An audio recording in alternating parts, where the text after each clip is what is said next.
Hola, hola. Muy buenos libros para todos los seguidores de Guardianes de las Letras. Esta es una entrega más de cuentos para leer los sábados.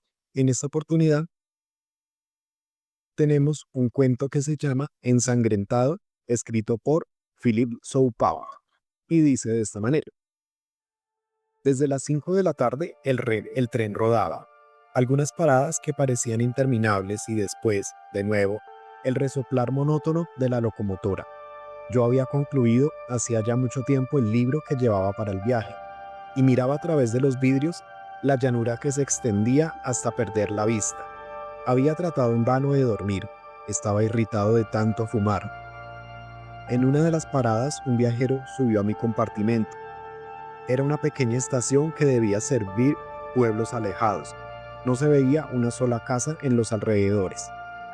El pasajero se instaló frente a mí, depositó un paquete bajo la banqueta y me miró divertidamente. Parecía un enano que se hubiera agrandado demasiado.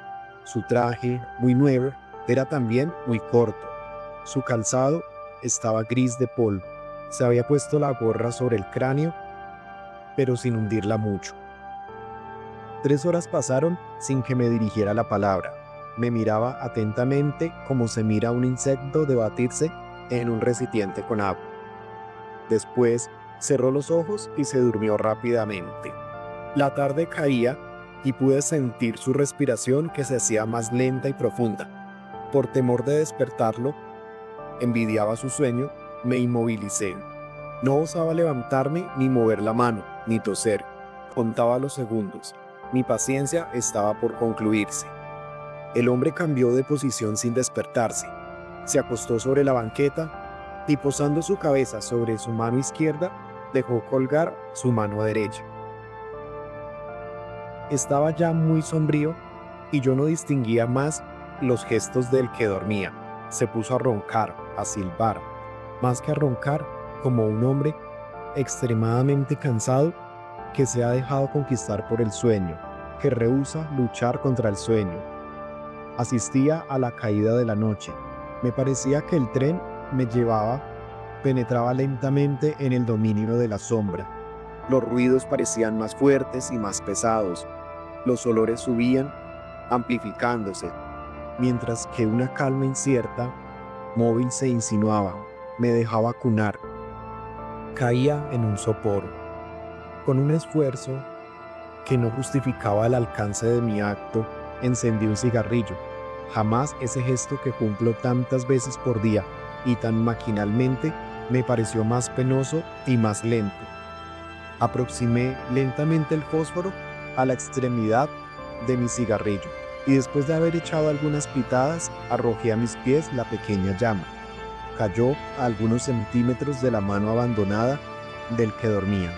Si no hubiera estado en el momento singular en que me hallaba, me hubiera levantado bruscamente y me hubiera apagado con el pie el fósforo. La llama, antes de extinguirse, subió y echó un vivo resplandor sobre la mano de mi compañero, y vi que estaba como constelada de sangre. La llama se extinguió. La noche en ese momento era profunda. Atravesamos algunos macizos de árboles que hacían más pesada aún la oscuridad. Encendí otro fósforo y, fingiendo buscar sobre el piso del vagón un objeto perdido, me aproximé a la mano que había visto ensangrentada. No era una alucinación, ninguna duda era posible. Una gran mancha de sangre seca maculaba el reverso de la mano dormida. Tenía también sobre la muñeca un brazalete sangriento, un brazalete espeso. Ese hombre se ha herido, pensé, y traté de pensar en otra cosa. Pero el medio de evitar ciertos pensamientos no se encuentra después de rodar una veintena de horas por la comarca más monótona del mundo.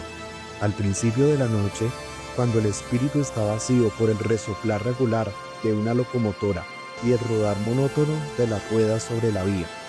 Hice esfuerzos para resolver problemas que me planteaba. Me hacía a cifras, a fórmulas, jugaba con palabras, pero no era sino la superficie de mi espíritu la que reflejaba esos pensamientos. En el fondo de mí mismo había una imagen constelada de sangre sobre esa mano abierta delante mío.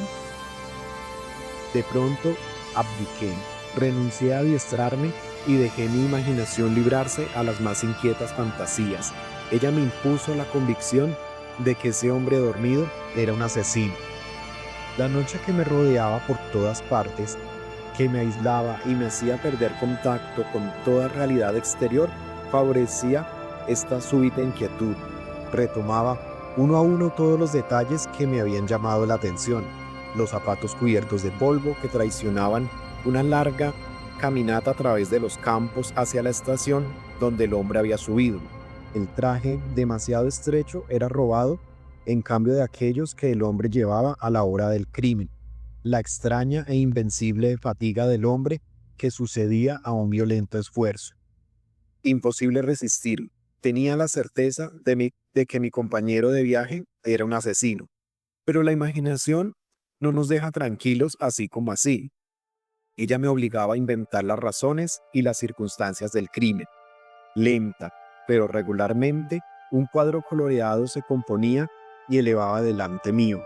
Olvidé mi propia existencia y el decorado del tren. La realidad cedía a esta alucinación y me dormí con esa reconstrucción delante de los ojos. No estaba muy seguro de mi sueño, porque estaba a mitad de camino entre la ensoñación del que duerme y la visión del distraído.